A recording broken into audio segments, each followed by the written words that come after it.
It's like I've looked over a lot of like the 3DS games that I happen to own. And it's like, in retrospect, there were lots of games, but not many that I would consider, like, essential. Like, you absolutely have to play them. You know what I mean? As, like, I'm kind of... Because I know a lot of people like the Fire Emblem games, and for what those are probably pretty good. I know a lot of people don't like Fates, but... Awakening is very good. Shadows of Valentia is very good. And then there's, like... I don't know, I would hardly call Super Mario 3D Land essential. New Super Mario Bros. 2 for that matter. Like, you've got the 2 Zelda ports. A lot of people don't like Majora's Mask 3D. But I would still consider Ocarina of Time 3D definitive. As would I. You know, it's like... And then there's, like, Paper Mario sticker stars on it. And, like... Then even Sandwich Returns, which I grew to like more when reviewing it, is still not my favorite game of all time, you know? It's kind of like... I don't know. Because I've never thought about it, really, but... I think the system is just... I think I'm at a point in my life where the idea of picking up a 3DS just is not... do not want to do that. Yeah. I don't know. Because... Oh! Yes? My friend is playing Star Wars Jedi Survive. I got a Steam notification! Sorry. That's a good game. But yeah, what about the 3DS, King? Well, I was just saying that the idea of picking up a 3DS again, I don't know if I, like, it's just, I don't want to. It gives you psychic damage? Yeah, I guess so. I don't really know why. I think, I don't know. Because I kind of feel the same way, but like I also go back to the DS very frequently. So I don't know. I think what it is, for me at least, is because I don't know about you guys, but when I was a kid, I played a lot of GBA, DS, and I kept up with 3DS releases even when I became an adult. But it's like nowadays, trying to go back to playing games on a tiny little screen, it feels different and it feels weird. I can do that like, just fine. I have no problem with that. It's I don't know. The games on 3DS, like, a few games aside, like, a lot of them just kind of feel like, I don't want to say inconsequential, but like, nothing... Like, why would I ever go back to them, you know? Yeah. Because like, it's like, it was the first 3D... Well, I guess the DS technically was. Like, it could do 3D games, but the 3D games were usually... They haven't aged well.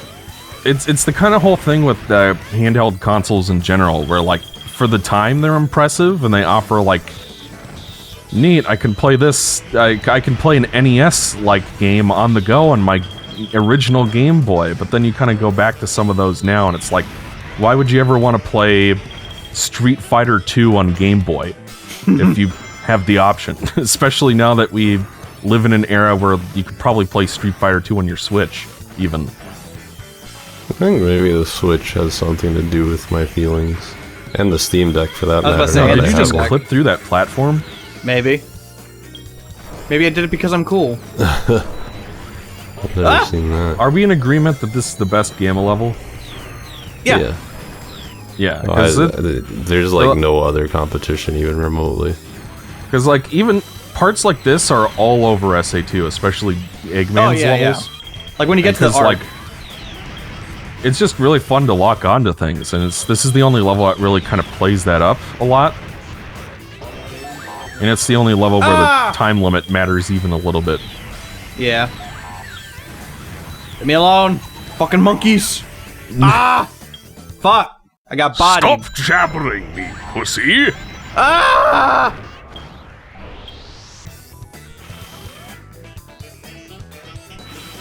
It's gonna, like, real quick, just, like, kill all you. Get the shield. You remember when they ported Xenoblade 1 to new 3DS? Yeah. Which is now, like, a thoroughly pointless game now, because nobody's going to want to play that when they can play it on Switch. Yeah. The attempt was appreciated. I feel like it was almost even pointless on the new 3DS, because I think around that time they ported Xenoblade to the eShop. Well, they probably ported it to the 3DS because they thought that people would buy a new, what was it, new 3DS? Yeah. Yeah, because, like, no one bought a Wii U. Yeah, I mean, I guess so. Not that there really was much reason to have one at this point, honestly, but... Supposedly the Wii U sold about as much as the Sega Game Gear. That's sad. Which is, like, 1 or 2 million units. No, I think it sold, like, 16 million? I think. I shall look it up. I like how this robot has Dreamcasts on it. Long live the Dreamcast. E-105 Zeta. Rescue complete. Nice. Yo, I got Sonic Drift Racing! Let's fucking go! Now we gotta go kill our brother.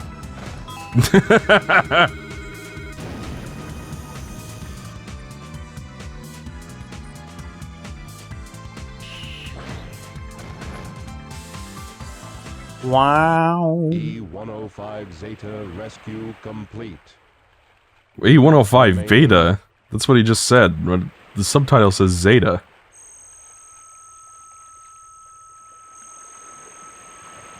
I like how it's stretched because it was originally 4x3. Gamma. They're doing their best. I guess technically this game never got an official widescreen port. It did not. So, it was probably all that people working on the whatever this mod is called could do. This is what I don't understand. And I guess I don't really have a lot of faith in Sega and Sonic Team to make this work. Or, I guess mostly just Sega. But, like, you would think that Sonic Adventure 1 and 2 would get, like, the Crash and Spyro treatment. But it never did. Also, this is probably the best fight in the game? The best boss fight in the whole game? I would say so, yeah. Can I get a ring? That's probably true now that you mention it. Well, of course it's true. I said it. I speak only the truth. I love this song. As do I. Yeah. You wouldn't think that jazz would work so well for a robot boss, but it does. Well, to be honest, I'm at a phase right now where I don't really listen to a lot of Sonic music, because for the longest time it was the only thing I could get on Spotify easily, and now I've just over-listened to all of it. Woo!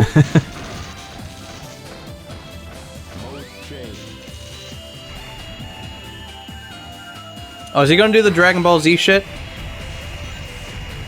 I'm gonna do the Spirit Bomb.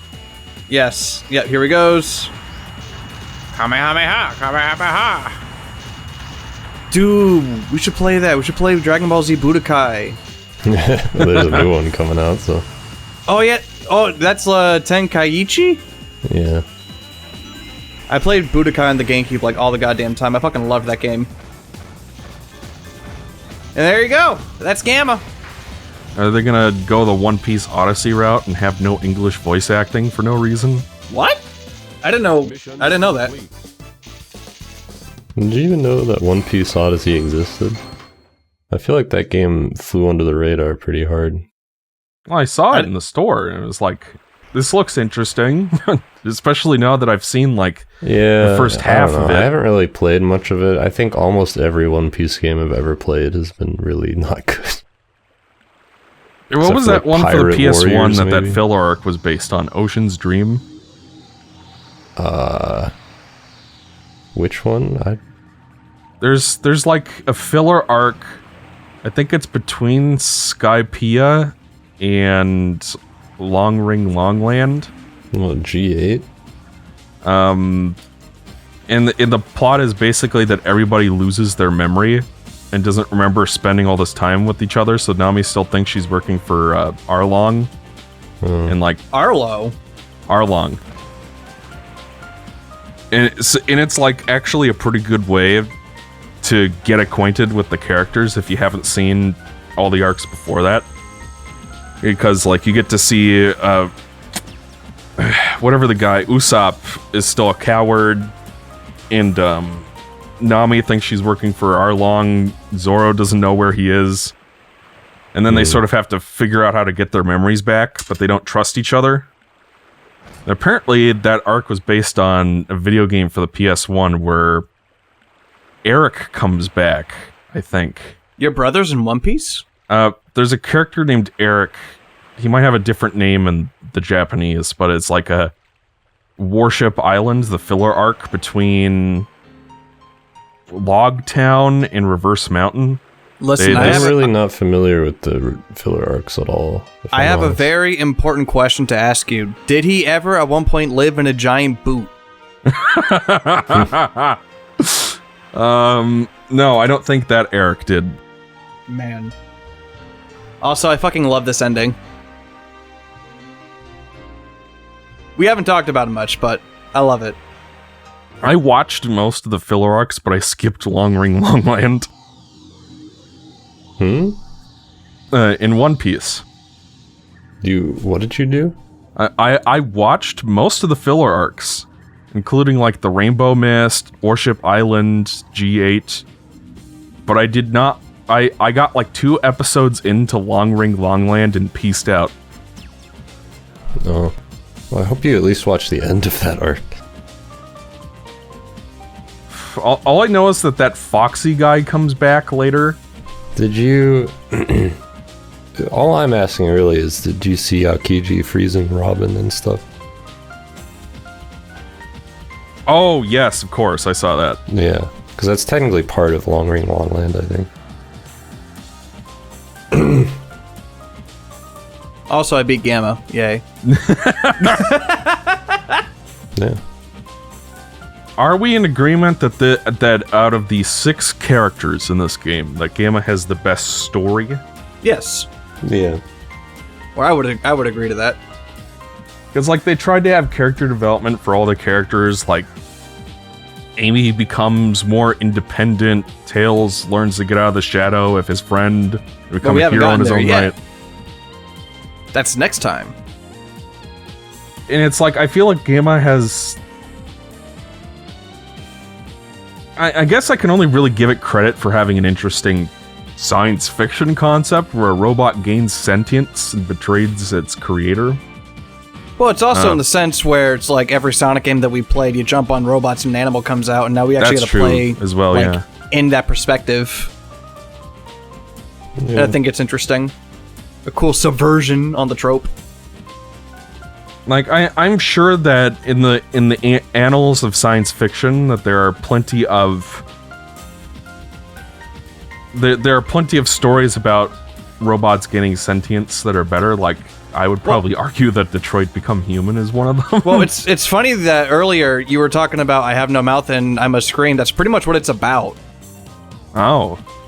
Yeah, like a robot, like it's a giant supercomputer either made by the Russians or the Americans, I don't remember who, gains sentience, destroys the world but keeps 5 people alive, and tortures them for all of eternity. Oh, that sounds lovely. Yeah. I mean, with the title, like, I have no mouth and I must scream, you know, I don't think it's a rom-com. Yeah. You know what my favorite rom-com is? I swear to I God. have no mouth, but I must scream? Human Centipede. Oh, God. You know, I went many years of my life forgetting that existed until now. Why would you do that? Why would you... No. No. It's kind of crazy to me that released, especially in the time that it did. That was like 2010? Right? Yeah. It was in theaters alongside Grown Ups, the Adam Sandler flop. Oh no. I saw that movie once. And I'm sure that between the two of them, I chose to see the worst of the two that day. You know, what is the worst? Do you want to learn something about me that I I don't often talk about is Sure. that I have a soft spot for Adam Sandler movies because my dad would always watch them with us. And he loves Adam Sandler for whatever reason. I mean, And they probably are not great movies, but I have like a fondness for them. I remember watching 50 First Dates. And I remember when I was a kid and I watched it, I remember liking it. That's about it. Yeah, I don't know if I could watch any of them again, but I don't know if I'd want to, no. I do have kind of a connection with them. I think I saw that one. I saw one with Jennifer Aniston, and I saw Jack and Jill. That was I it. don't think I ever saw that. Yeah, we're watching Jack and Jill. It's just awful. It's just awful. But I'm with hookers, so it's fine. But look at the birds! Look! They're so cute together. Who's Finn? You never learn who Finn is. But he's a prominent character in Sonic Adventure, clearly. Maybe we'll find out in the Tails playthrough. Whoa, that's next! Holy shit! Oh my god! Oh my god!